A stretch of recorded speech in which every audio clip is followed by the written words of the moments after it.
On July 10, 1856, a violent tempest ripped through the small village of Smiljan.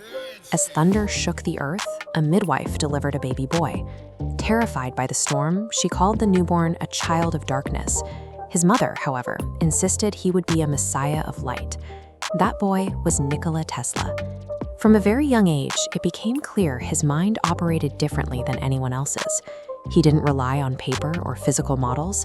His brain functioned as an invisible laboratory where complex machinery operated flawlessly in his imagination.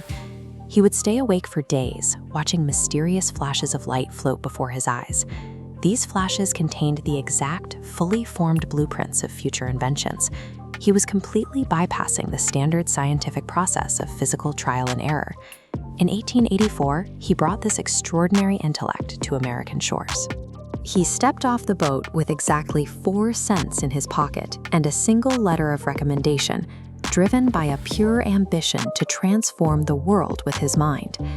But he was stepping onto the glittering streets of New York City during the Gilded Age, an environment driven entirely by fierce corporate competition, strict monopolies, and profit margins.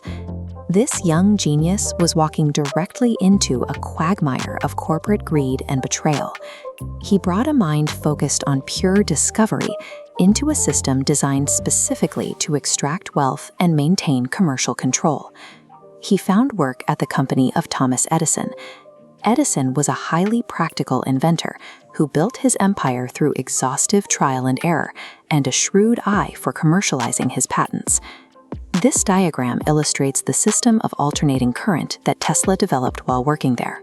Unlike Edison's direct current system, which quickly lost power over short distances, Tesla designed a continuous wave, capable of carrying electricity across massive distances with incredible efficiency.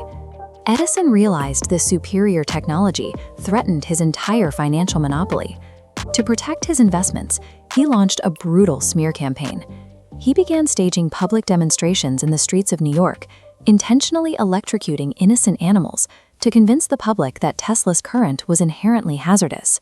Disgusted by these horrific displays and defrauded by Edison out of a promised $50,000 bonus, Tesla resigned.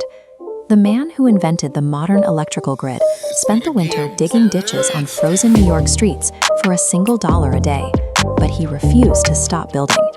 He soon partnered with industrialist George Westinghouse, who recognized the sheer superiority of alternating current and used it to finally illuminate the globe.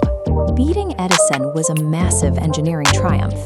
Yet laying thousands of miles of copper wire was only a stepping stone toward Tesla's actual ambition.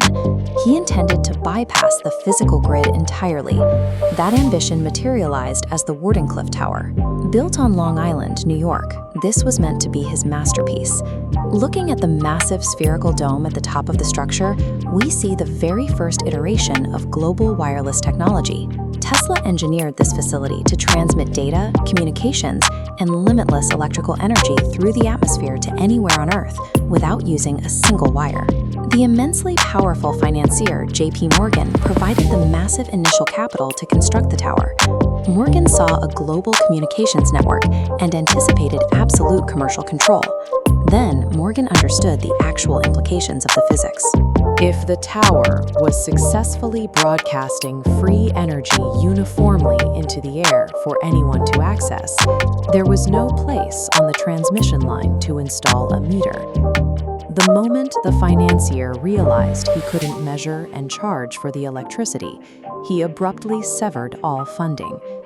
He blacklisted Tesla across the financial sector, plunging the scientist into complete bankruptcy before the project could be finished.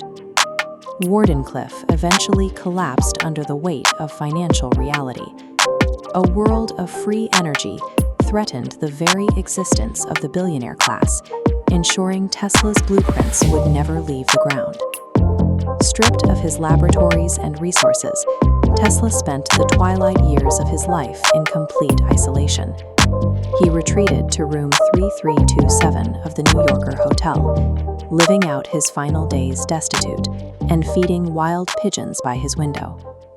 In that confinement, the mind that once sought to power humanity began to warp. He spent his final hours drafting classified blueprints for what he called a death ray, a concentrated weapon capable of vaporizing thousands of enemy aircraft from miles away. On the freezing night of January 7th, 1943, he died completely alone. The boy prophesied to be a messiah of light had finally succumbed to the dark. Within hours of his passing, agents from the FBI raided his hotel room. They immediately seized his belongings and confiscated all of his classified scientific documents, locking them away from public view. Today, we rely on a heavily industrialized energy grid. We burn fuel, we lay millions of miles of cable, and we pay monthly bills to large corporations to keep the lights on. Humanity was robbed of its ultimate leap forward. Tesla's blueprints remain buried, carefully hidden away by a modern economic system that requires strict artificial scarcity to survive.